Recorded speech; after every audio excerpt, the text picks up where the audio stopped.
మధ్యప్రాచ్యంలో Israel America బేస్లున్న పొరుగు దేశాలపై Iran భీకరంగా విరుచుకుపడుతోంది. ఇజ్రాయెల్పై దాడులు కొనసాగిస్తూనే సౌదీ, కువైట్, యుఏఈ, బహ్రెయిన్లలో చమురు నిల్వలు ఎక్కువగా ఉండే ప్రాంతాలపై డ్రోన్లు ప్రయోగిస్తోంది. ఇరాన్ దాడుల్లో బహ్రెయిన్లో మహిళలు మృతి చెందినట్లు అధికార వర్గాలు తెలిపాయి. ఆత్మరక్షణలో భాగంగానే గల్ఫ్లోని అమెరికా బేస్లపై దాడులు చేస్తున్నట్లు ఇరాన్ విదేశాంగ శాఖ ప్రకటించింది. యుద్ధం ఎంతకాలం కొనసాగుతుందనే విషయంలో అమెరికా అధ్యక్షుడు డొనాల్డ్ ట్రంప్ పరస్పర విరుద్ధమైన సంకేతాలు ఇస్తున్న నేపథ్యంలోనే పొరుగున ఉన్న గల్ఫ్ దేశాలపై ఇరాన్ తాజాగా దాడులను ఉధృతం చేసింది. ఇజ్రాయెల్, సౌదీ అరేబియా, కువైట్లే లక్ష్యంగా ఇవాళ తెల్లవారుజామున డ్రోన్ దాడులు చేసింది.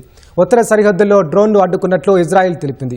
అయితే హైఫాలోని ఇజ్రాయెల్ చమురు, గ్యాస్ రిఫైనరీలపైన, చమురు ట్యాంకులపైన దాడి చేసినట్లు ఇరాన్ రెవల్యూషనరీ గార్డ్ తెలిపింది. గత 24 గంటల్లో యుద్ధం కారణంగా 191 మంది ఇజ్రాయెల్ ఆసుపత్రుల్లో చేరారని, అందులో కొందరి పరిస్థితి విషమంగా ఉందని తెలుస్తోంది. సోమవారం ఇహూద్ ప్రాంతంలో ఇరాన్ చేసిన క్షిపణి దాడిలో ఒకరు మృతి చెందారు.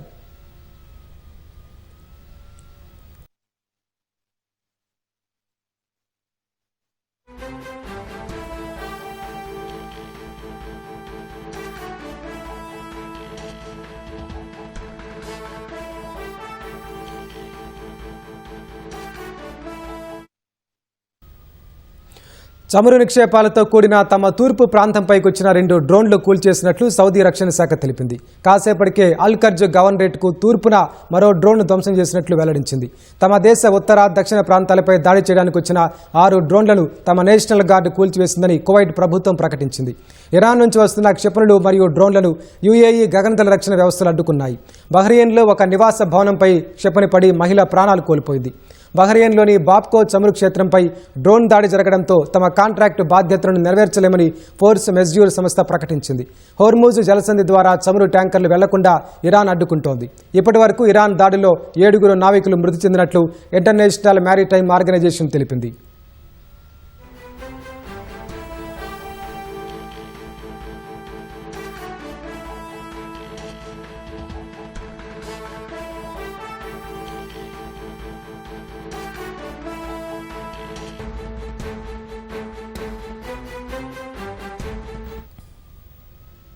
తమ క్షిపణి వ్యవస్థ ధ్వంసమైందన్న అమెరికా వాదనలను ఇరాన్ తోసిపుచ్చింది. టన్ను కంటే ఎక్కువ బరువున్న వార్ హెడ్లతో కూడిన క్షిపణులు భారీగా మోహరిస్తున్నామని హెచ్చరించింది.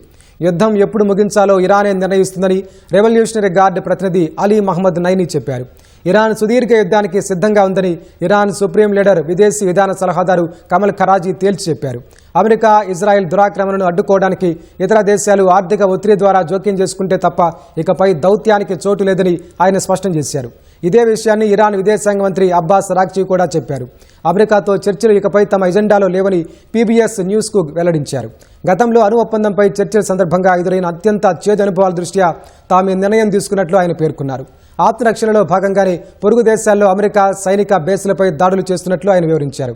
ఈ విషయాన్ని తాము ముందే చెప్పామన్నారు. అధికారిక గణాంకాల ప్రకారం ఇప్పటి వరకు ఇజ్రాయెల్లో 11 మంది, అమెరికా సైనికులు 7 మృతి చెందారు.